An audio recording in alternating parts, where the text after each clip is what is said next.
Hello, hello, and thank you for joining us on another episode of Kit Room. I believe this is episode 13. I really need to write down what episode numbers I'm on because every episode starts with me guessing. But thank you very much for finding time in your day to join me, and my guest, who we'll get into shortly. Um, Actually, no, I've got now as to say, so let's jump into it now. My guest, if you'd like to introduce yourself, who are you and what do you do in the space of football media? Thanks, Ollie. My name is Phil, and I basically am one of the people who just talks a lot about football shirts. So I'm basically sticking my face everywhere or plastering my words everywhere where I can to do with football shirts. One of the people who I guess just, does it full time, which is amazing to have that opportunity. And I'm working as a freelancer, and I'm sure we'll talk about that. But basically, I've just been doing a lot of work with a company called Football Shirt Collective. And again, I'll talk about them. Really great site with a marketplace as well. And bits for myself. So I've started a YouTube channel and I just do loads of stuff on Twitter, really. I just talk about shirts. And yeah, it's crazy actually because, and again, we'll talk about, I'm sure, I've chatted with you, Ollie, obviously quite a few times, a couple of years ago, and it's very quickly snowballed. So it's really cool. But yeah, it's great to be chatting to you. And I think at this point, can you really consider yourself a member of the football shirt community if you haven't been interviewed by yourself, Ollie? I think that's something we can ask ourselves now at this point. Oh, that you're asking sweeping statements there. You're going to insult a lot of people here, but there's I'm just trying to get you new future guests. I want people to be lining up for you. I mean, yeah, guys. Oh, do you know what? I'd say email me, but I had to remove my email from my bio on Twitter because someone used it to sign up to a Muslim dating website. Some woman in Algeria used it, and Oh like yes. it was at like 1 a.m. and I got like 3 emails being like, "Hey, you've got some matches." I was like, "What?" So I logged Yeah. in, completely deleted the profile, and then I've had to remove the thing. But I've tweeted some few comments about Mahrez and my opinions on Oh him. yeah. And then this happened afterwards. So I'm guessing maybe some Algerians didn't like my opinions on Mahrez and thought, you know what, let's sign him up for Yeah. a dating website. Oh Um, gosh.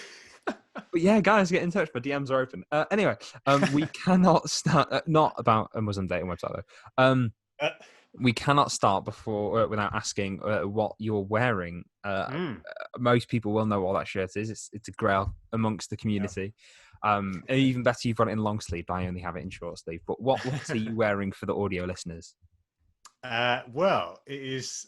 I actually can't remember the year. That's embarrassing. It's an early 90s. I think it's 93. Is it 94, 95. 94? There you go. That's undermined my credibility. The 94, 95 Dortmund home shirt in long sleeve. And as you said, it's a classic. Very much a kind of. I think if you were to ask people what their kind of top 90 shirts or what does a 90 shirt look like, it's one of those, isn't it? 90s Dortmund.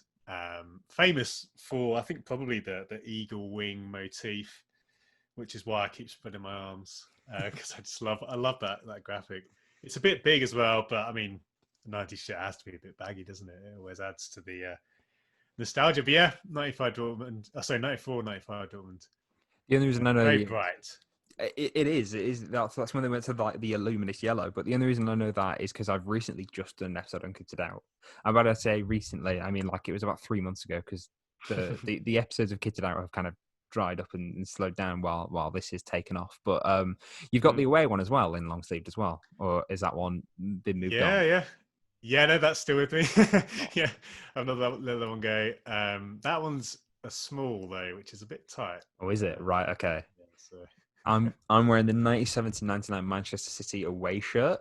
mm, Kappa Beauty. I won it in an eBay auction. I think I got it for about nice. How 80 much? quid. 80, I think. Okay, decent, But decent. so condition wise, I don't know if you'll be able to. There's a massive hole in the neck. Oh yeah, Um, but the collar's quite tight, so I'm guessing maybe they've just been quite aggressive. There's also a yeah, hole yeah. underneath one of the arms, and then there's a few pulls, which is fine. But what I found with Kappa 90s stuff, especially City, um, Yep. I think this is a large anyway. But sleeves are really short, and Okay. the Yeah. body is too. So I think if I'm going to have to get any more Kappa stuff from City, I might have to go either XL um, like, I can't remember if this is a medium or a large. I think actually Yeah. both the ones I've got are mediums. So I've learned from my mistake. I need to go for a Yeah. large. Nice. Nice. No, that's Um, good. That is probably it's definitely one of my favorite City shirts. I can't think of many I prefer actually. It is a really real stunner. no, I've been after this one for so long. Yeah. And then I saw it up on eBay because I'm not much of an eBay user. Yeah. And there was this account, and they were selling like three City shirts that I really want. So I bid on all of them, knowing that I won't win any of them. But this one was the one that I knew I wanted. Um, Yeah. so I was winning the whole auction for like 6 days, and then it got to the last day. It got to like last 10 minutes. I set alarms and everything. Woke up early in the morning. I sat there, and my partner was sat next to me. She was like, "I think you've won it. I don't really think you need to stay and do this." So I was like, "You'll be surprised." I kept refreshing Yeah. it Yeah. over like for the last Exactly. 30 seconds. It jumped up by like 30 quid. Oh man. Every But no, time. luckily I managed to secure it. Which Nice. which was I was very happy with. Yeah. But let's find out more about you, and we Mm. will jump into your work. But for the 10 people here who don't know who you are, um, I was actually just thinking. I'm trying to think the first episode of Kitted Out You Run. I think it was the very first on the Cameroon one. It might have been, yeah. Yeah, there's a few, wasn't there? And I can't remember for sure, but I remember it was either first or second, I think. Yeah, Um, yeah, and that was really cool. Yeah, that's one of my. If I think about how I started, that was one of the things I remember in the early days was doing that with yourself. Yeah. stop it, you. It's been going for about 2 years now. I was shocked. Anyway, Yeah. so you're an Essex boy, right? I am. Yeah. So how was your uh growing up in regards to football? How what Mm. was your introduction, and how have you ended how you are now? I'll tell you what, and I've said this before on other podcasts, but it's not been a linear journey, shall we say? It's definitely a winding road that's led to this point. But yeah, to try and not take all our time up. Yes, I was born in Essex, but my parents aren't from England. So my dad's from New Zealand, and my mum's from Malaysia. So I grew up without a football heritage in the family per se. Although, and as I'm sure many people will know, my dad very much inherited and passed on to me a love for rugby and the All Blacks. So really, growing up, I was really into sport, but I was watching more rugby than football. That was what was on in the house, and yeah, I still still follow rugby, not as closely as I would have done, but yeah. So grew up in very much a rugby loving household. Every Saturday morning there'd be the All Blacks on when they were playing. Um, but then football was very much, I would say, it kind of grew alongside that, and a lot of that, of course, because I was growing up in England. You couldn't escape it. And actually, the part of the world I was in, so I was near Southend on Sea in Essex. So obviously, the football club Southend, although they are doing their best to get relegated this year, they were, bouncing around the leagues and I was growing up. So actually, mostly through my friends who were a bit more kind of passionate followers of Southend, I actually saw a bunch of games at Southend at Roots Hall. It's funny actually. One of my best memories was actually related to City, and that was when Southend played. I think it was Bristol City, but it was Sean Goater's last professional game, and a load of City fans came down from Manchester to Southend just to clap him, just to cheer him. That was fantastic. Ah, Um, that's some dedication. yeah. I had a lot of respect for City after that. Notice Yeah. how he said had. Oh no. Yeah, in fact, yeah, that's a good bridge. So, I mean, but yeah, alongside watching Southend, obviously, I say obviously, but I very quickly realised I don't have a Premier League team I support. Um, and this was when I was in primary school, so quite young. But basically, there was a few big camps of kind of fans, if you can call it that, was a lot of West Ham fans. They were the closest in proximity, obviously, to Southend. And then the various London clubs, particularly Arsenal, were very popular at the time as well. They were very successful. And then there were sort of small pockets of other groups of fans. But my best friend supported Liverpool. And at the time, so I think this was the season after Liverpool had won the sort of poor man's treble. They'd won the FA Cup, the League Cup, and the UEFA Cup. I think it was that combination. So it's 2001-ish time. So I was only 8 or 9. Oh, sorry, no, I got my maths wrong. Yeah, I was born in '93. So what does that make me? Yeah, I was 8 or 9. Yeah, okay. I was young, but anyway, they had a young team. Michael Owen was coming through, and I chose to support Liverpool. And it's funny because I wouldn't. I mean, I'm a Liverpool fan, but I always feel a little bit like I can't really claim to be you know, I'm not a diehard fan by any means. And as we'll get into, very much my relationship with football is much more an enjoyment of the game as a whole rather than following it through the eyes or through the lens of Liverpool. But at the same time, yeah, I would call myself a Liverpool fan. I've got the pictures of me as a kid to prove it. I'm not just a bandwagon fan. But I actually, I own an Everton shirt in my collection. And I've owned United shirts in the past and since sold them. But yeah, so Liverpool fan, but growing up in Essex, and that's basically my childhood, really. I mean, I guess to quickly tag alongside that as a shirt-related point, I always loved, and I only realized this as I kind of grew up, as I think a lot of people say, but I realized that kind of looking back, how much shirts were part of my enjoyment of the game.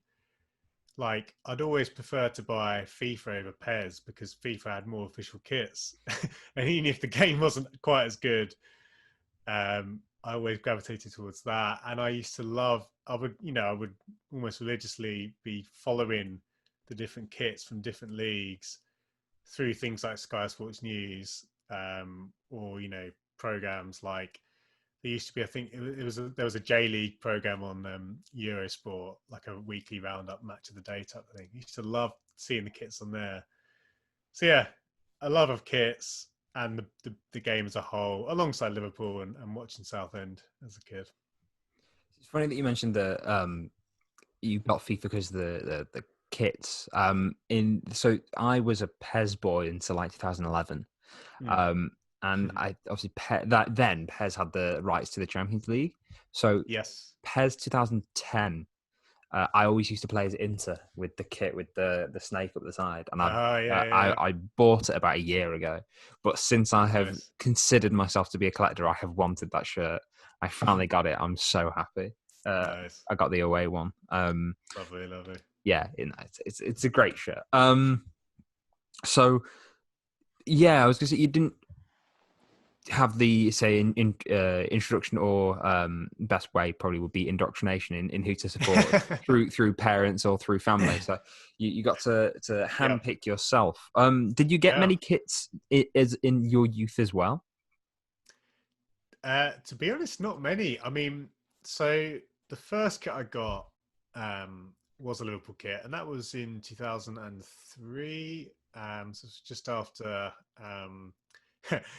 I'll tell the story before. I was really excited that we signed El Hadj Diouf because Senegal, at the 2002 World Cup were amazing. And obviously Diouf was a big part of that, and I thought he was going to be the next best thing. But yeah, so that at that time I was really into Liverpool and watching football, so I loved getting that kit, and it was amazing. We even got the away kit at the same time, which was an absolute dream to get 2 kits. But basically, apart from that, the only other kits I got in my childhood, when I was in high school, and we had a school sports day coming up, and they'd split the school into 4 different groups, and each had a different color. And the stars aligned, and the group I was in were the red team. I think they were called the Romans. And I kind of used that as an excuse. And I pulled my parents' arm and said, "Oh, I need to get a new Liverpool shirt because I had long outgrown my previous one." So I think this was the 2008 shirt. It was Torres when Torres was there, but I committed the cardinal sin of getting my name on the back. So it was Phil, number 7. I think I've still got it, which is, yeah. Anyway, that's obviously a faux pas. But, so that was another kit. Apart from that, and one or two kits from, I think there was one passed down from a friend to my mum who passed it on. It was a Real Madrid goalkeeper shirt. Yeah, basically few and far between. But there's Liverpool shirts I did cherish. Yeah, and they were good, but it wasn't like I had a big collection growing up. No, before anyone does jump on you saying you're bandwagoning, I do remember you did tweet a picture of you and your friend wearing your Liverpool shirt. I think he had the Arsenal away yellow one on, I think. I Oh can't yeah, yeah, remember. that was my brother. Yeah, my younger Oh, it was your brother. brother? Oh, okay. Yeah, So, yeah. He definitely got the better end of the deal. Wonderful set of Arsenal kits. And we had, I had these Reebok Liverpool kits, which objectively weren't as nice, but there we go. no, like so 90s Bundesliga Reebok, amazing. Yeah, Early yeah, 90s Premier League Reebok is the worst thing ever. yeah. I know. Even with the nostalgia of growing up in that era, watching football in that era, yeah, they don't hold up. No, well, I think so. There'll be I can't remember if we were with Reebok at the time or if it was with Le Coq Sportif, but obviously Oh yeah. there'll be a City shirt where is it we scored like 1 goal at home all season? Or we scored like 10 goals at home. It was something like Oh that. wow. We had like the longest run of not scoring a goal at home. Yeah, Um, so I've got that shirt to buy. yeah. So you grow up, you fly the nest. Hmm. You get a degree in music, right? I do music technology at the University of Huddersfield. Yep. Very nice. And you ended up at footy.com. I'm sure I've missed out a large gap there. But Only a how little yeah, bit. massive strides. But how did that come about? And then obviously with footy.com came the Hmm. top 100 shirts, which is still going as well, and it has Yeah, gained quite a lot of traction over the last couple of years. yeah. Yeah. To give it, I guess, the abridged version. As I say, went to uni doing music technology, which is why I have this mic and random bits of equipment lying about. But basically, I had aspirations to. Well, to be honest, I didn't really know what I wanted to do, but I liked music, and I liked that you can make music on a computer and just kind of mess about with that. So I did that classic thing. I went to uni basically without a plan, but in hindsight, it actually worked out really well. And I went and during my course, I kind of realized I was kind of enjoying the kind of editing, production side of things more than the actual kind of composing, creative side of things. And I had a placement year, which was at a creative media agency. And basically, in that year, I got exposed to loads of stuff: social media, video editing, graphic design, just like all these different disciplines. And it just kind of opened my world and I realized very quickly, I really like this. The music stuff was great and it was fun, but I wasn't like sold out for it as a job. And there's so few jobs in that area anyway. You kind of have to be either all out or you just, you're making teas for 10 years in the studio kind of thing for the guy who's been there for 20 years. So anyway, long story short, I came out of uni, but of course, having a music degree, I couldn't just walk into. Well, having a degree, you can't walk into a job, obviously in this day and age. But Ouch. yeah, yeah, and yeah, that's obviously a topic in itself. But basically, I thought, well, one, I want to stick around in Huddersfield. I was quite settled here, and anyway, I found a job in digital marketing, and it was basically an assistant level role, mostly covering social media and a little bit of website based stuff. And it was nothing to do with music, nothing to do with football. It was a health and safety software company. So, yeah, very very niche. I mean, the company, to be fair to them, they're very good at what they did. They were one of the top in their field, but it wasn't something I was interested in. But anyway, went to the company. It was in Manchester. It was in the Northern Quarter actually, so quite a good place to be. Lots of good food. music and that sort of stuff. But anyway, I was there for about 2 years, gradually picked up more and more stuff, but I kind of realized, it wasn't a long-term thing. I'd ideally want to be doing something a bit more uh, just in a field of interest. And a friend saw an ad at footy.com, passed it over. I went to the interview, didn't really know what it was about, like what the job role was about, but I kind of just told them about my love for football and particularly shirts. And they were like, this is actually exactly what we need. We're looking for someone to write blogs about football shirts, which is amazing. So that interview was fun, and that job was great. Again, I'll try not to take too much time, but basically in that time, I really just sort of threw myself into it. I was a lot more active on Twitter. And yeah, top 100 shirts. I guess that's probably the marquee thing, or the thing I remember the most. Um, really, really fun, involving everyone in the community. I basically, so you see out there, don't you, in different areas. There's always these kind of yearly roundups. Top 100 this, top 100 that. And I wasn't seeing anyone do it really well in football shirts. There was these sort of, you'd see them from like 442 or whatever, or the Times might do one, but there would always be really, I say always, some of them are better than others, but some of them would be really naff. You can tell someone's just been given this assignment to do in a week, and they just basically just pick out random shirts. So anyway, I was really passionate about actually giving a really good list, which the community could actually contribute to and refer to. And that was really fun. And yeah, it was just like a really good project to be involved with. And it was a collaborative effort. Yeah, I guess maybe I just sort of pushed the car, or kind of got the ball maybe rolling at the start. But in many ways, it took off with a lot of people. So, and they're still going. So that's really cool. Yeah, I won't talk too much more about all that, unless you want to hear more. But yeah, that's Well, me. just going to mention how like Roma then jumped in as well, because I think Oh like yeah, yeah, all yeah. Oh all wow. three of last year's kits were in the top 10, was it, or something like that? Exactly. Yeah. Good. Good. Yeah. Good research. Good memory. Yeah. Roma were really cool actually, and obviously like a few clubs. And actually, yeah, I'll mention one of the shirts I've got to show is from a club that I really really like on Twitter as well.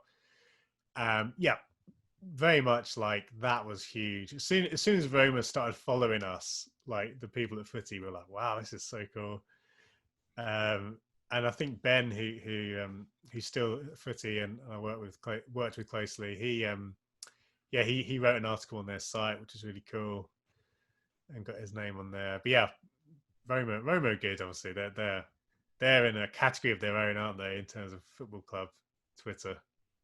Yeah, they are. They're within a group of. It's mainly the American ones or the English speaking ones, but like Yep. they're Yeah. Fair. very memey, and it's great. Um, and then so doing that and getting into footy.com has also allowed you to do some work with the National Football Museum, right? Yeah. So you were Yeah. part of the, was it strip event? Is that what it's called? Yeah. Strip. I can't remember what the subtitle was. I just remember strip. That was quite a good email. I'm surprised I didn't hit the spam filter actually when it said, "Do you want to be part of our strip exhibition?" But yeah, Eyebrows raised. yeah. So, okay, moving on. But no, yeah, those guys are fantastic, and actually that was a huge, probably my proudest moment so far. I think in terms of um, just career moment, if I can call it that. Just to be, well, basically, in a few years, I'd been really enjoying the football shirt space, and listening to people like John Devlin, following his work, Les Motherby, who runs Whole City Kits, and then all of a sudden, I found myself at a round table with these guys talking about shirts, and it was like imposter syndrome. Like, why am I here? Like these guys have written books and they've done exhibitions, and I'm there just like, hi, I've got a Twitter account and I write a few blogs, but it was so good, and those guys in the football museum really supportive. Basically just alongside a lot of other people, I was just kind of chipping in with a few bits, and it was just, the exhibition was amazing. It might still be going, I can't remember. I know they extended it, and if it is still going, and you're able to go, I can't remember if they're open, but do go and see it. Honestly, it's such a good exhibition. The time and effort that went into putting it together is huge. and the shirts on show are unbelievable. So yeah, huge moment, huge kind of moment of pride, and I just felt really privileged to be, as I say, just a small part involved in that. And yeah, really, really kind of one of those moments you made me think, okay, this is happening, this is my job. Yeah, really, really cool.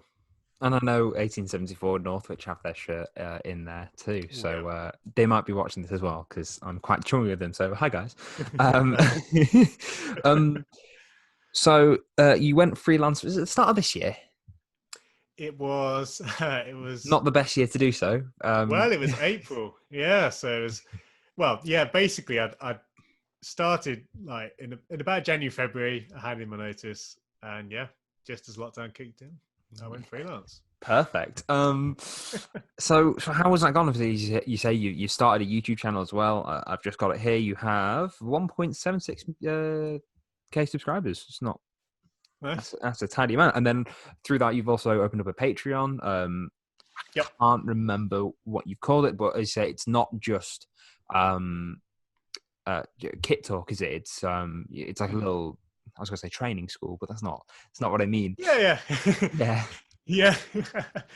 Yeah. Yeah, so basically with the freelance side of things, I mean, I kind of I knew what if I was going to make the jump, I kind of wanted to have some work lined up. And basically, as part of me, kind of as part of the transition, I've been speaking to Football Shirt Collective and Mike, who runs Football Shirt Collective, and basically, I'd done a few blogs from in the past and a few bits of content, and I said I'm going freelance, and we basically talked about doing some sort of regular work. So as I went freelance, I kind of transitioned straight into some work for Football Shirt Collective, and that was really good because even though I was freelance, I had that regular work, and initially it was just a kind of 3 month thing, and we sort of see how it went. But it was good because having that work, it kind of meant, I wasn't chasing work every month. I kind of had that as a bedrock, and I would do bits and pieces, have the freedom to do my own stuff as well, but with the kind of relative security, and that has continued, which is fantastic. So I'm still working with them under the kind of broad job title of head of content, but I mean, basically, I just anything content related. It sounds a bit pretentious to say I'm the head of content when it's a small operation, but yeah, basically that's been continuing. But the YouTube and the Patreon, that has kind of been, I guess, a bit of a passion project, really. With the YouTube, it kind of just started as a space to talk about shirts on top of what I do on Twitter, and it's been really fun. Like, I just love people are so engaged in terms of asking questions and giving feedback, and there's just so much interest around shirts now. I kind of don't really have to do much more than just have chats with people and answer questions and respond to people. It's great. It's a lot of fun, and the Patreon is kind of, I guess, almost an extension of the extension. It's like beyond the YouTube. Um, Really, the idea with that is just another space again to chat with people, and there's some the kind of, I've called it more than a shirt. That's the name of the Patreon, but that's basically just the brand of the Patreon. Yeah, there's some videos on there, and I kind of want to give back and share what I've learned in terms of getting to where I am today. So there's videos about like design related stuff, a little bit about Twitter as well, and there'll be more. I'm basically using that as just another space to chat with people. But yeah, in some ways it was the worst year to go freelance, but at the same time it kind of was the best year in that when everyone was starting to work from home, I'd already been preparing to work from home, and in hindsight, I was very privileged to be able to have work. Obviously given the climate, and that's actually continuing, which is amazing. So yeah, very very strange. I won't forget this year for a lot of reasons. That's for sure. No, I'll forget about all the things I've watched though. Looking through your YouTube though, I was going to say the things that you've done. I was going to say it seems quite reactionary, but what I mean by that is it's Mhm. very request and make. So Yeah. someone can tweet you and be like, "Oh, I'm wondering about this," and then you think, "Oh, that'd be a good idea." So recently was the difference between a player issue and a replica. You've Yep. done episodes of buying kits on a budget, and then you've done an episode on buying kits with a grand. So Yep. a wide spectrum of things to do, which is great. I've been a fan since day one. Yeah. Nice. But no, An it's ultra. exactly, yeah. I have pyros around the back. But no, it's really good work, and keep it up. Thank you. So let's jump into kits, which Mhm. let's go to our speciality. Oh yeah, about Yeah. So how many kits do you have roughly? that. Well, I was meaning to do a proper count for you, but I kind of couldn't be bothered Fine. before, just because they're in different places. But I think it's probably about 150. So it's not the biggest collection in the world. A lot of that, I'd say, probably only half of that is stuff which I would consider in my collection. A lot of the other stuff is stuff that I've either picked up from stuff that people might send to me, or sometimes I'll buy a shirt kind of with the knowledge that I'm not going to keep it long term, but I'll buy it and can see. But yeah, so maybe 100 to 150 total shirts, but as I say, about half of those I'd consider kind of my collection. But as we'll get onto in a bit, I have quite a fluid approach to collecting. But yeah, something like that. Speaking of ones that are sent to you, there's a little box behind you. Yeah. Was that? I think you said that was the first like one that a club had sent, or like a first press packet, was it, or something like that? Yeah. That was really cool, and something which I guess when I started out, I had a long-term aspiration to be one of those people that gets sent stuff for free, to be an influencer, which is a weird thing. And what even is an influencer? That's quite a vague thing. But yeah, that was the Valencia shirt from this year, and it was quite random. Basically, just one of the guys in their marketing team or their creative team just had been following me from his personal account. So it just turned up on my door one day, and it basically he just seen it and sort of added me to the list, so to speak, to get a shirt. So it's really cool. Up until that point, like I'd been getting bits and pieces, but never from a club directly. So it kind of felt like I'd gone to the next level there. But really cool of Valencia. And yeah, if anyone's watching, of course, you know where to find me. And yeah, the box, I quite like the box that's been sitting on the set for a while. I think I might keep it there. It's a very nice box as far as boxes go. So do you have any themes running through your collection? So for me, it's City, and then I'm gonna try and get as much 90s Bundesliga as I can. Uh, Nice. but and then I spoke to Football Italia last week, and obviously Oh, yep. the colour is in the name. An ungodly amount of Italian league. I think it's mainly after 90s Italian league. But for yourself, do you have any particular themes, or is it ones you like the design of, or anything like that? Yeah, I think it's so since I started collecting, I went through different kind of phases of thinking, oh, I'll do this, I'll do that. At one point, I wanted, a shirt from every country or kind of every year, and then I sort of changed to thinking, okay, maybe I'll just go for kind of almost the approach like if I was to open an exhibition, could I kind of do that with my own collection? So that's sort of, I guess, if I had to say a theme, that's the broad theme. But at the same time, I'd say it's not so much that. It's kind of just morphed into, yeah, just shirts that I like personally. So there's not really a strong theme. It's not a one country or one manufacturer. I guess within my collection, there's mini themes. So I really like Japan shirts and Slovenia shirts. I've got a few of each of those. And I quite like 90s Nike shirts. So there's a few, like the one I'm wearing, I guess, that are kind of, I guess, as a mini theme. But yeah, it's quite loose. I wouldn't say it was a particularly themed collection.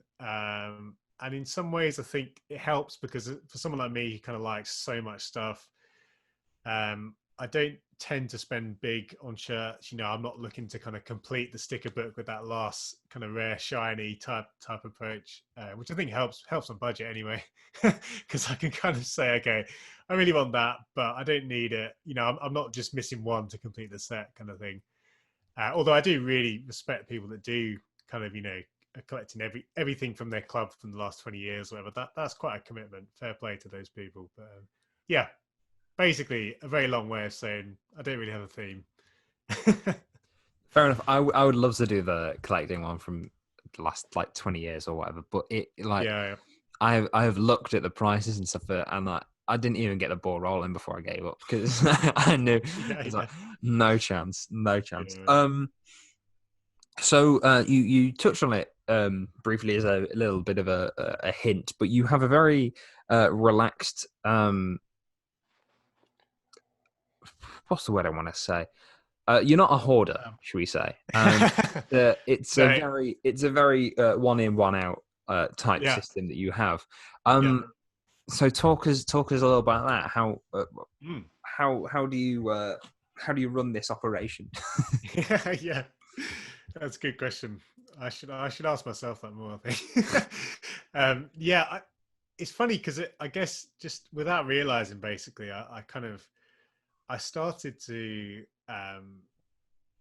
kind of before I would be buying a shirt or looking at a shirt, I'd kind of think, oh, actually, in order to fund that, I could probably just sell this shirt that I bought 6 months ago. And what I really liked about that approach was that it kind of helped me. Um, I think in terms of my spending, because I think if I was just to be buying shirts and keeping them, as anyone will know, it's very expensive to do that. I think maybe if you're kind of, I guess if you're living at home with your parents or something and you don't have rent, you could probably just do that. But if you've got bills to pay and stuff, just buying shirts is an expensive hobby. It is, no matter how much of a bargain hunter you are, you get hooked in time after time. And the great thing about kind of, I guess, and lots of people do it, don't they? They'll sort of sell to buy. They'll in order to justify a fund a new purchase, they'll sell stuff. And I really enjoyed that approach just because it kept it kept things moving. A lot of the time I was selling shirts for profit, but sometimes I wasn't. It wasn't that I was always making money on when I was selling shirts. But yeah, I think there was something about that which I enjoy. Just I mean, ultimately, you just get more shirts in your hands that way, which is cool. And the great thing is as well, again, through my work, through just sniping deals on eBay, even just a few shirts I would sell for a lot of profit, which was again just helped, and it kind of allowed me to just get a few shirts that are a bit more expensive. And I just kind of enjoy it. It's weird to say I'm addicted to selling shirts, but I actually think I am. I think there's an aspect where I really enjoy. Don't get me wrong, I love keeping shirts as well and buying them, but I really enjoy selling them. And I particularly enjoy selling them just on Twitter because I did sell on eBay, but there was a lot of stuff with eBay. It was a lot slower. Um, Often stuff just doesn't kind of get to the value which it's worth, which obviously is good if you're buying, but as a seller, I don't think it's the best platform. On top of all the fees you have to pay, so it's still a good platform to sell. But I think with Twitter, it was a lot more immediate. I could chat with people and say, hey, this is what I think it's worth. And there was that kind of transparency. And again, a lot of the times I'm not selling it for profit. A lot of times I'm actually losing money, but I quite enjoy passing it on to other collectors. I enjoy the fact that, it's going to a good home, so to speak. So yeah, very fluid approach. I guess within my collection, I do have some stuff which is untouchable, so, but then I say that there's very few shirts I think are completely, off the limits, so to speak. But yeah, it's very fluid. And I think it's the way to go. I'd vouch for that approach. Yeah, I like the idea of selling through Twitter. So I've sold one or two things, and I've always gone through Twitter because I'd Mm. tried Depop. So while Kits and Oh, Meals yeah. was going on, I listed a 2018-19 Atletico Madrid home shirt, and I bought it from the Nike factory shop. Um, and like I took the tags off, but then never wore it. So I was like, okay, I could probably move this on. So Yeah, yeah. I'll sell it, and then like every penny I make will go to kit for meals. So I put it up on Depop for Nice, about, I think I nice. put it up for about 20 quid, including postage. And someone messaged me saying, "Hey, can you do 15 quid all in?" I was like, "Mate, it's for charity." Oh man. um, so Yeah. I just removed the post and then I just put it up on Twitter instead because I was like, Yep. Yep. I can't be bothered dealing. And you'll see tweets about it all the time of people complaining about Depop. Whereas All the a time. shirt that's like £200, and someone goes, "I'll give you 15 quid in a Tesco meal deal." Yeah. How does Yeah. that sound? um, Yeah. so there's some that are off limits. But you, Mm. um, do you have any kits to hand? I seem to remember you saying when we arranged this that you didn't know which ones to grab. So Yeah, yeah. I've are there got some stage left? yeah, yeah. I've got five in front of me, different stories, but yeah, I just picked out fairly random, but there's a couple of my favourites in there. Okay, like Jordan Pickford to Virgil van Dijk. Let's jump into them. Yeah. So Lovely stuff, lovely stuff. I'll start with the newest one of the set I've got here. Now, this is, well, two things about this one which I love. So it's a German shirt, which you'll like, Freiburg. sold. Which, yeah, I know, I know my audience. I know what sells on this podcast. The the thing I love about this, so well, it's a Hummel shirt, and Hummel probably my favorite manufacturer. I don't own many Hummel shirts. I really need to put that to rights, but they actually, yeah, they're really good on Twitter. Had lots of chats with them, and this shirt, it's quite a kind of, well, I think the idea is it's supposed to be a Black Forest inspired design for Freiburg, but I really like the club, and about 2 or 3 years ago, I was kind of thinking, whilst I enjoyed the Bundesliga, I didn't really have a team that I was kind of following. I guess Dortmund were the closest thing just because of their shirts. But I really, really kind of loved the story around Freiburg and the club and the ethos around the club. So I'd consider them probably my German team, or at least a team I kind of follow more closely than others. With it's got the name and number on the back as well. I just love, as I say, Hummel as a brand, fantastic in terms of kind of pushing the football shirt space into a much more kind of creative space when a lot of people were sticking to the templated route, and not just the templated approach, but the kind of, regurgitated design approach. And yeah, so this kind of this I guess embodies a lot of my passions in terms of the brand. And from what I gather, the shirt was kind of hated by the fans. I can't think why. I think it's great, but I mean, obviously, it is a bit more on the crazy side of things. But yeah, a lot of love for Freiburg and Hummel, so that one's there. And yeah, I bit like of it. Bundesliga. When we talk about sponsors that look so awkward on shirts, Yeah, that yeah, one, yeah. Schwarzwald milk. Yeah, milk. However you say. yeah, it because like the shirt is like it's nice, it's that dark Yeah, yeah, dark yeah, tones, purple accents, and then it's just got this giant yeah. green, red, and yellow sponsor. They have not tried one bit, have they, to implement that into the design? Not at all. I love But it. I was thinking about because I'm a big Bundesliga fan. Yep. Yeah, Surprise. yeah. And I picked my team. So my team is Dortmund as well. Yeah. And I was always aware of them in like yellow kits and stuff. I was like, oh, that's Mm. pretty jazzy. But I never really like in my old days outside of City, I didn't really tend to bat an eye. But then Yeah, when BT Sport came out, there was a preseason friendly at Anfield of Dortmund against Liverpool. yeah. Oh, okay. And I saw the Dortmund kit, and it was the first time I've looked at a kit and gone, I need that. I need to buy Yeah. that. And I had my first job at the time, so I bought it there and then. Nice. Got Jakub Blaszczykowski on the back Oh, yeah. because I a lot of my friends don't really follow football, so I thought it'd Yep. be very funny to hear them try and pronounce the name. Okay. There was one time I was wearing it, and my Very friend said, "Why have you got the Polish alphabet on the back of your shirt?" Yeah, Love so it. Love it. that is, if anyone is wondering, how I became a Dortmund fan. Not that many people really knew Nice. about that. But yeah, what's shirt number 2? Yeah, number two. Yeah, what's behind door number two? So this one is going back a few more years before. This is a Marseille third shirt. I think it's 2010 or 2011. There's a couple of things I love about this. So this is the player issue version, and I think you'll probably see it on the back. You can see the kind of really Yeah. space age. It's the tech fit construction, and I mean, there's a couple of things. I mean, firstly, the shirt. This is one of my best bargains, probably. I got this for, I think it was £16 on was it on eBay? No, this was from a fellow seller on Twitter. Actually, this was from. I think they had an eBay store, and I basically DM'd them, and it was an absolute steal. But they had a load of shirts they were selling, so they were happy to let it go for a cheap price. But I really like this era of Adidas. Is really fascinating. At the time, they used to basically give their players or their teams the option if they wanted to wear kind of one of two different player issue shirt constructions, which I thought was quite interesting. So you'd had, I think one was called Full Motion, one was called Tech Fit. So it's one of these shirts you put on and it's really hard to wear. It's like, kind of very, very figure hugging. But it's just so good to look at up close. You've got this kind of stitching, which is like kind of three colors. You've got the red, yellow, and green top stitching, which looks absolutely wonderful. The stripes go all the way down the sleeve, and that's something which Adidas need to do more of these days, because it's so good to see that.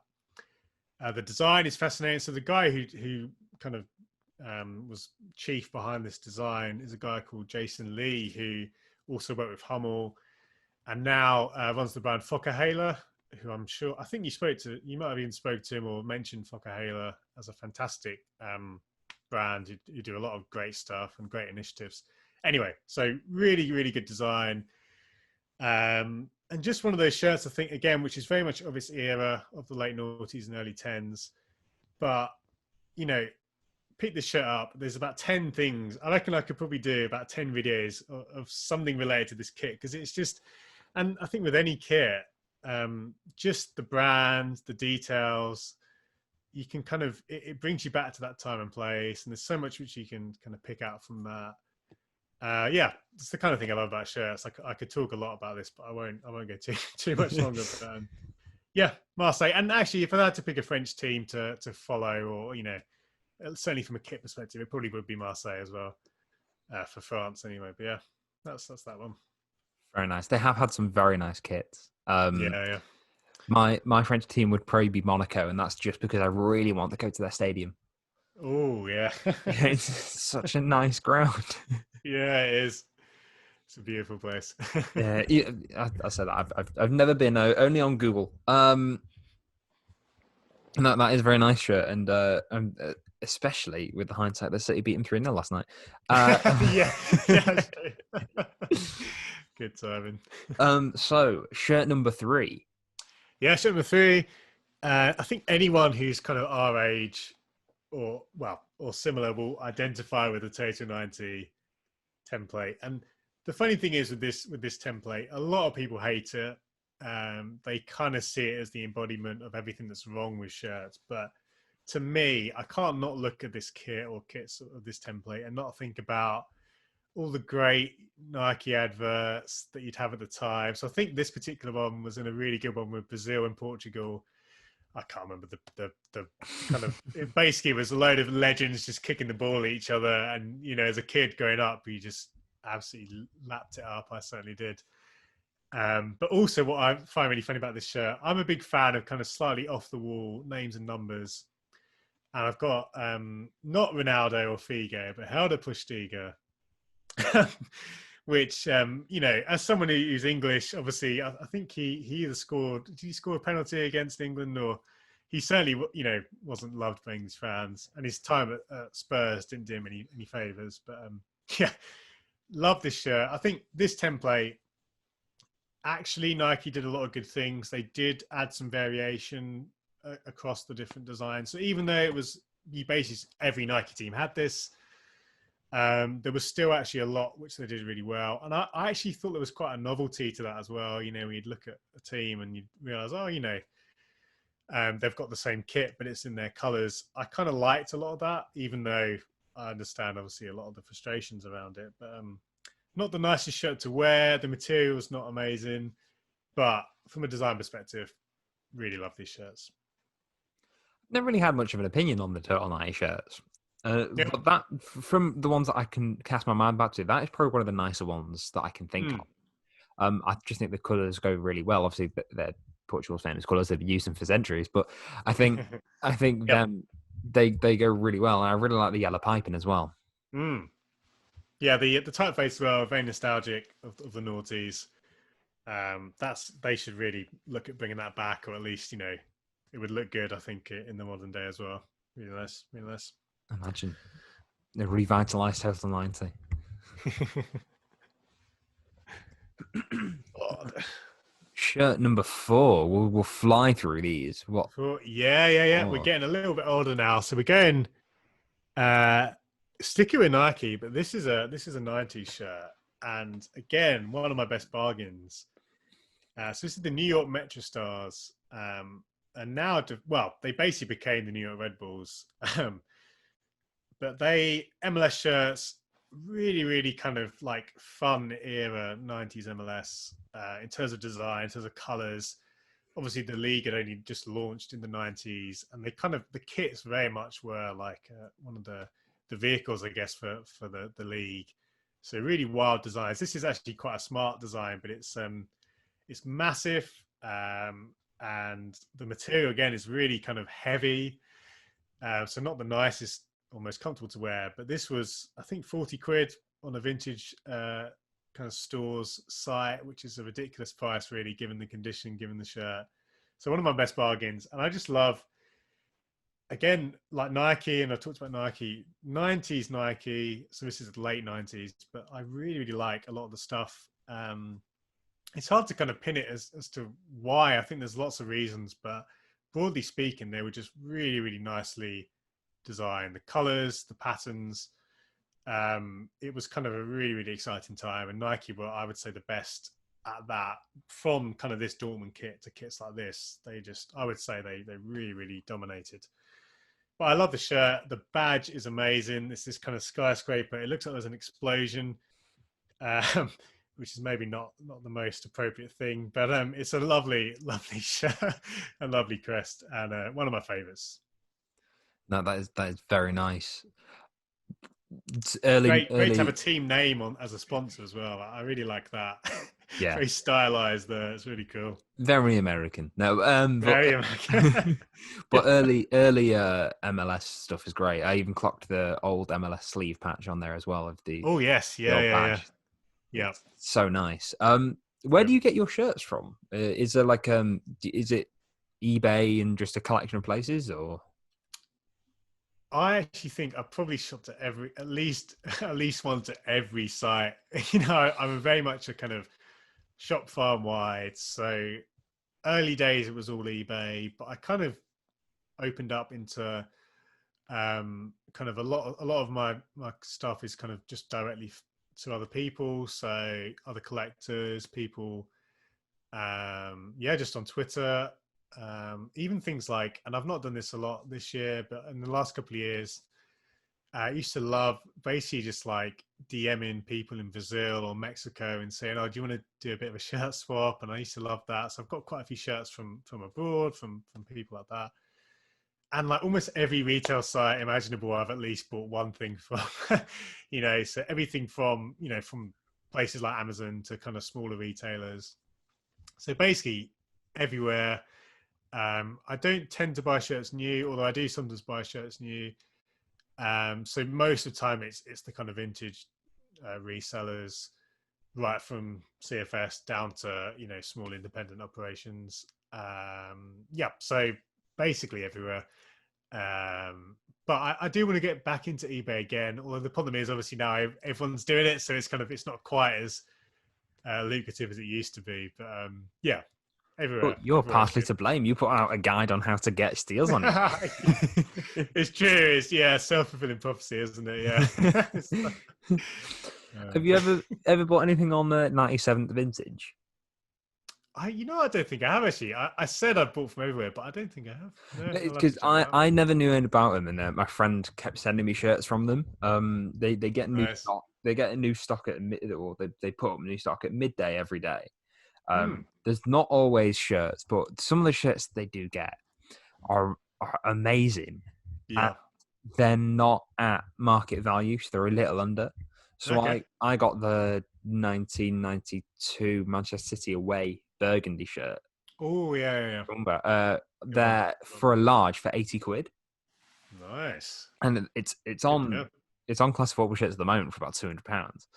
There you So I might have to cut this bit out in case they watch and find out that they need to up their shirt prices by a couple hundred quid. go. Um, but if anyone's watching, because it's not just shirts, it's like they get jackets and kind of just like team wear t-shirts Nice. and stuff. But no, check them Nice. out; they're really good. Yeah.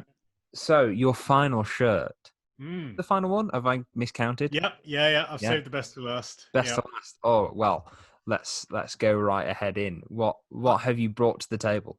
Well, this and actually, I did post this on Twitter the other week, so a lot of people would have seen it. But this is probably the best shirt I own, actually, because it's not just a Parma shirt, but well, it's either a match issue or match worn Hidetoshi Nakata shirt. I Okay, don't.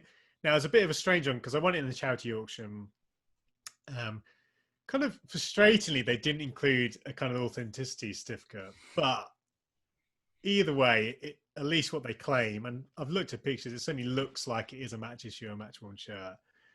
But basically, I mean, even if it wasn't, just Champion Parma is again one of those kind of highlight partnerships. I just love everything about this era, particularly. No, this probably isn't my favorite actually Parma shirt. I think the one the year before with the Champion logo on the sleeves is a little bit nicer, but I still love this. You've got a couple of patches here.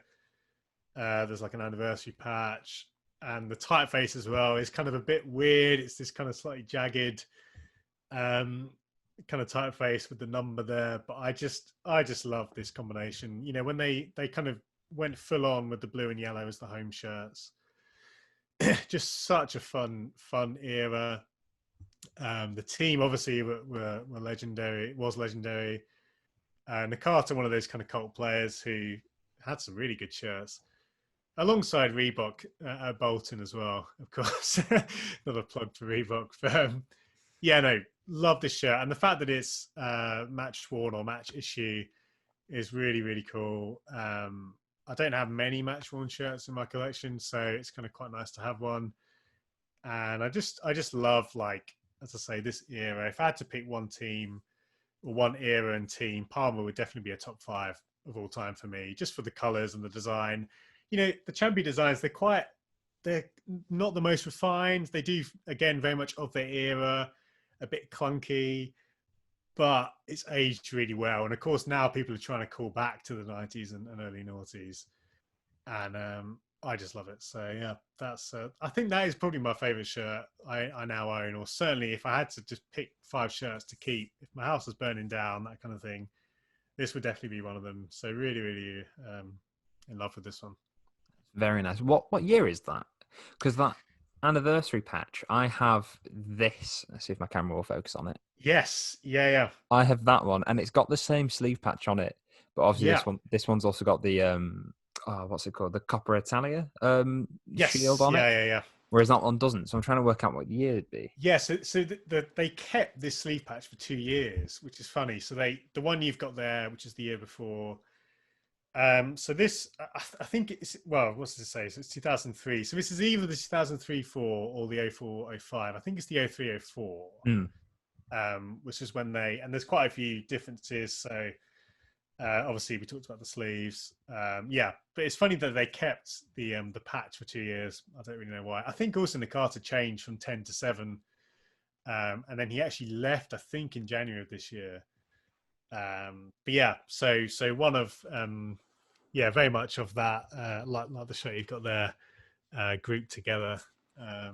Yeah, which I is good love the stuff. giant champion logo as well on the sleeve. Yeah, Like yeah, for as much as I love tapered things going down the sleeves, like yeah. the one I'm wearing now, and like just a giant It's champion big. logo Yeah, chucked on it, it's great. yeah, yeah. It's I think in general, whenever a brand plays hard and fast with their logo, I think it's a recipe for success.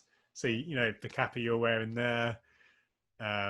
I think when Adidas in the 90s, I think so much of people's love for Adidas 90s is attached to the fact they would play around with the three stripes on their shirt. So I think obviously now branding regulations kind of restrict a lot of that, but at the same time, I think we will see a return to that. At the very least, I think that would be really popular if we could return to just people going crazy with their logo. Stick it everywhere. Who cares if it's breaking regulations? Yeah. just do it. You don't see many Adidas stripes down the sleeves anymore, do you? But I don't think they Yeah, can because of sleeve patches, which is exactly. absolute Yeah, outrage. yeah, yeah. It's sad. So last couple questions. Do you have any Holy Grails? I know you've got a few Holy Grails in your collection, but do you have any that still elude you? Yeah, I think there's a few, I guess, shirts which I've had a long term desire to buy. I think you own one of them actually. It's the Oh, Ajax '89 away. oh yeah. Yeah, because I remember seeing that, and I must offer you. Maybe we should talk. Offer you a swap deal because that is one of them. Yeah, it's one of those where there's a few knocking about, but not many. So obviously, I did see one on eBay, but it had a couple of holes, and it wasn't quite good condition. So yeah, I've got an eye on you, mate. I'm keeping an eye on if you ever sell that one. It's funny because I didn't save up to buy that shirt. That Oh, one nice. was just kind of collateral damage. So I was saving up Yeah, to yeah. get the 1982 um, Belgium Admiral shirt. Oh, Is that the one nice. with the tram lines on? Is that That's 82? I tramlines. think. Yeah. Yeah. Lovely. So that was on Classic Football shirts, and I can't remember how much it was up for, but I was saving my pennies for it, and it was on for a couple months. Hmm. Um, and it was still there.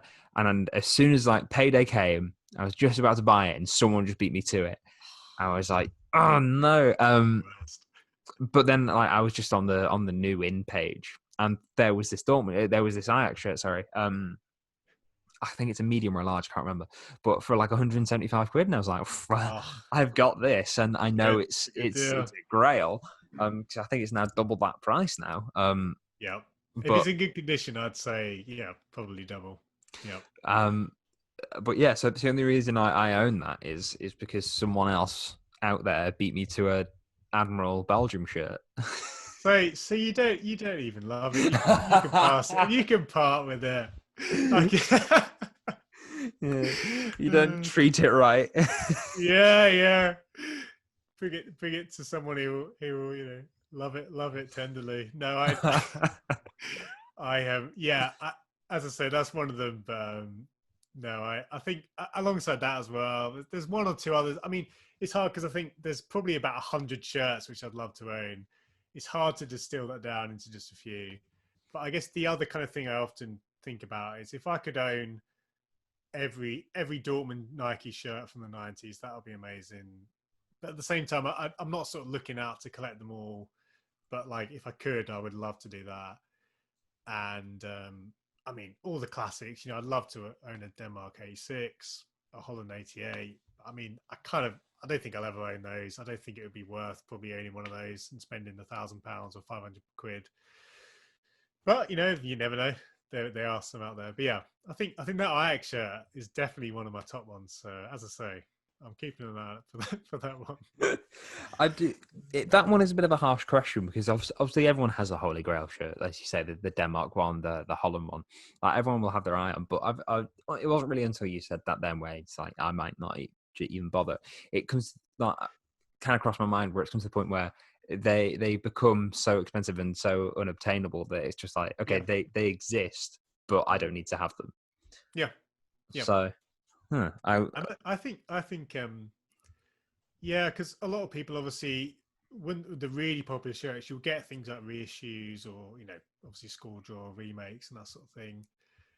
Um, yeah, I almost, in a funny way, I think there's that kind of mythical tier of shirts, and yeah, obviously I'd love to own them. Don't get me wrong, but at the same time, I think that's one of the great things about collecting, isn't it? Where there's stuff which you'll never be able to afford or own, but it's out there and you can still be inspired by it and still, I guess in the back of your mind, you might think, oh, one day I might own that.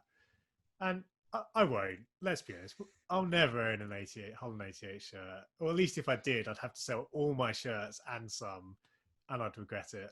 Um, but I like that it's out there. Yeah, I think that's a good way of looking at it actually, and I think that's almost just as fun to know they're out there, even if you can't get hold of them. And then hopefully, maybe somewhere down the line, there'll be someone just doing a fire sale on eBay or something, or Yep. not Yeah. realizing what they have in their attic. Yeah, and then everything I said will be discounted. I want that shirt. I need to own it. Forget what I said. It's mine. Yeah, yeah. So your YouTube, just quickly jumping back to it, you've put up a few videos, um, advice for collectors and new collectors, and obviously you've got a lot of new collectors going to you. You did a video with Ellis from Away Day, so obviously you were introduced to a new market. I was going to say it's the wrong one. A new audience of Yeah. during lockdown, some new collectors.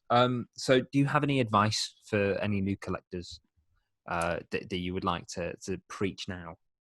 Oh yeah. I think there's a lot that comes to mind, but probably the biggest thing is um, just be on Twitter. I think as a platform, Twitter just brings so many opportunities. And even if you're just someone who might buy one shirt in a year or in 5 years, being on Twitter is a great place if you're into football shirts. I think I mean for me it's how I got my job. So I really as much as Twitter can be a bit of a mess, I think the football shirt space kind of exists in its own bubble, kind of separate from football Twitter. I think yeah, there are obviously people who are still idiots like there are on the internet, but actually the football shirt space, I think the percentage of idiots, if you like, I'd say is a lot smaller. Certainly in my experience.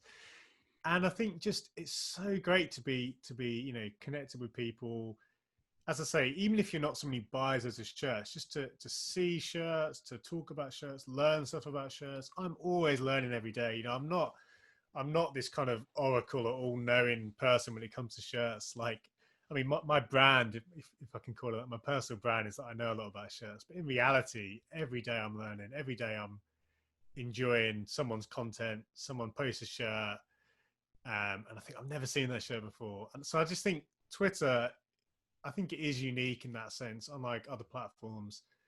The community has grown so much. There's now people. Well, just the amount of people is huge.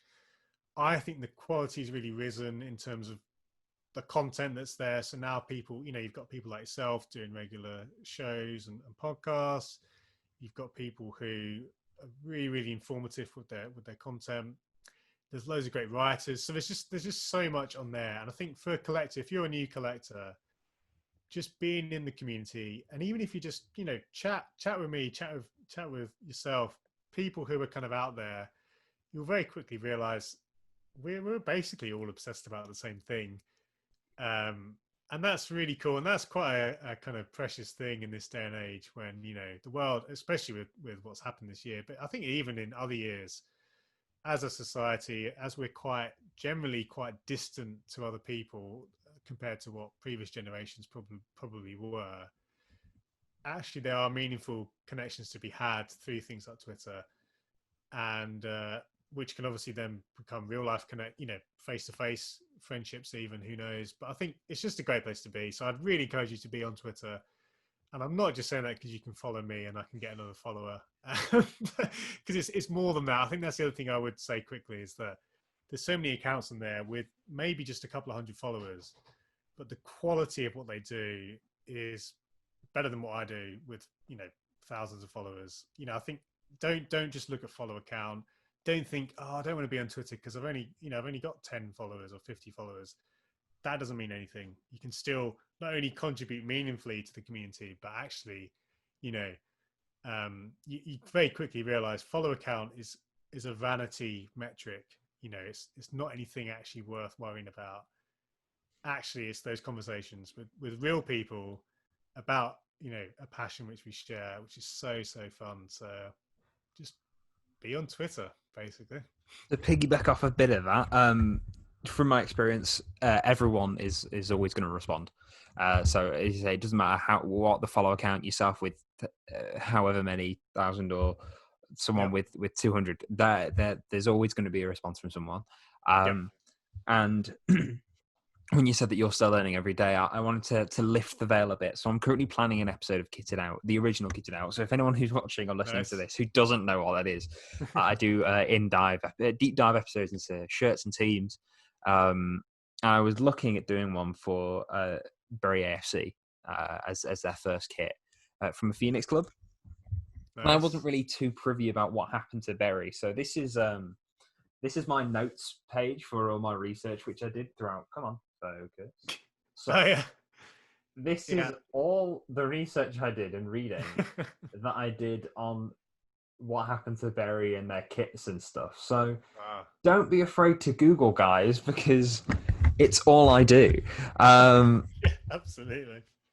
And Absolutely. yeah, there was also going to be one more thing, but I don't remember what it was, so that's fine. That's cool. Uh, No um, worries. so, two questions more. Yep. Firstly, what is your end goal, if you have one, for your collection? Great question. I think, well, not specifically related to the collection, but I think in terms of my goals or my kind of long-term thinking, basically, one day I want to design a kit that's worn in a professional game. And I think, I guess, related to the collection, I guess leveraging, if I can use that word, my collection and what I'm doing to end up doing something to do with designing the kit. So there's a lot of steps before that, to say the least. I don't really design kits at the moment, but I dabble with stuff, but I'd love to do that. So I think I'd love to use the collection, just and I guess use the platform to one day have some role. I don't know whether that would be at a brand specifically or just in a kind of consultancy area. I've got vague ambitions of kind of having a almost like a football shirt consultancy where basically that would act as a place where brands or clubs could come and basically just there'd be a team of people who just love shirts and can kind of go, okay, yeah, this is the kind of thing you need to be looking out for. So looking at things like trends, looking at history and football shirt history. But anyway, that's another thing. But yeah, broadly speaking, I'd love to just get involved with kits and using the collection as a bit of a springboard for that. But yeah, as I'm on that journey, if I can collect a few more of my favorites, that would be great. I just be a part of the community. I think it's obviously yeah, it's grown so much in the past couple of years. It's unrecognizable to where it was when we were doing that first Kitted Out podcast. So it's pretty cool to watch. So I'd love to be involved in that. Yeah, no, it's leaps and bounds the community gone on. And finally, something which I imagine you're probably going to be hold close to your heart due to your degree. One of the big industries this year which has been hit is the arts and music in Mm, particular. So at the end of each episode, I'm trying to get a guest to recommend either a song, album, or an artist for okay. anyone who has reached this part of the episode to go check out. And this is where Okay. people get nervous about having to share their music taste. Yeah. Yeah, it's funny because obviously studying music, everyone assumes you're this kind of, really, really high level muso. Um, I wouldn't say I was, although having said that, I do fall into that one of the various hipster categories, and that I'm a big Bon Iver fan. So I love Bon Iver, and their recent work I would really vouch for. Maybe similar to that, another artist who I quite like, and he's quite a kind of um, most of his stuff's quite melancholy and quite relaxed and quite kind of ethereal, if I can call it that. But it's an artist called Nova Amor, who's really grown quite a lot in recent years. So just check Nova Amor out. You probably would have. A lot of his songs are kind of on various soundtracks to TV shows because it is quite really lovely. But I think I love to work to his music. It's really really kind of chill. Um, Actually, his most recent album, which only came out a few months ago, has a few more upbeat tracks as well. If you're more if you don't want to be kind of horizontal when you're listening to music, so to speak, and just bask in it like I like to do. But yeah, Novo Amor. So that's Novoamor. You probably have heard some of his stuff actually, but if you haven't, that's one of my favorite artists. And alongside Bon Iver, I love Bon Iver, but that's another topic. Yeah, I will certainly check them out. I haven't really listened to too much of Bon Iver, but I'm a big fan of Half Moon Run, and I always recommend Half Moon Run, and Yes. they're always lumped into the same category with each other. Yeah. So I need to listen to them a bit more. But thank you very much for taking your time out of your day to join me here Sure. in your corner and in my kit room. If anyone would like to find you on the interwebs, then where is the best place to do so? Yeah, best place is Twitter, surprise. But I think I definitely encourage everyone as well, not just my personal account, which is Phil Dells, but also follow the Football Shirt Collective. I think a lot of my energy now is being poured into that, and that as a place, as a platform, is really geared towards collectors. I really want to help push the Football Shirt Collective. We as a team who are working on that, to be a good place for collectors to go. So if you want to, keep up to date with the biggest shirts that are out there, learn a bit more about kit history, you know, basically there's regular blogs on there, which I think would really kind of, if you're not already following them, it would be really to your taste. Basically, if you're listening to this podcast, you'll definitely enjoy following the Football Show Collective. So I think the handle for that is the Football SC, but there's a link on my bio. If you search Football Show Collective, it will come up. Check that out. It is a really great site. As I say, most of my writing goes on there now as well as my personal account and my YouTube and Patreon. You'll find it within the loophole or the loop. Yeah, but that's me. Perfect. So what I will do, if you're listening on podcasts or if you're watching on YouTube, Joe, just take a gander down to the description. I'll put down several links there. There'll be your personal account. I'll put the collective too. I'll also put your YouTube and your Patreon too, and whatever I feel is necessary to put down there. But thank you again for joining me, and thank you very much everyone for listening, watching, whatever you're doing in this time, even if it's just white noise to help you sleep. Good night. No, thank you very much for joining us. I will be back next week on the run up to Christmas. I have an idea for a Boxing Day episode. It's going to be very festive. I'll wear a hat and everything. But once again, Phil, thank you very much. Thank you very Pleasure. much for watching. And I will see you next week. Bye-bye.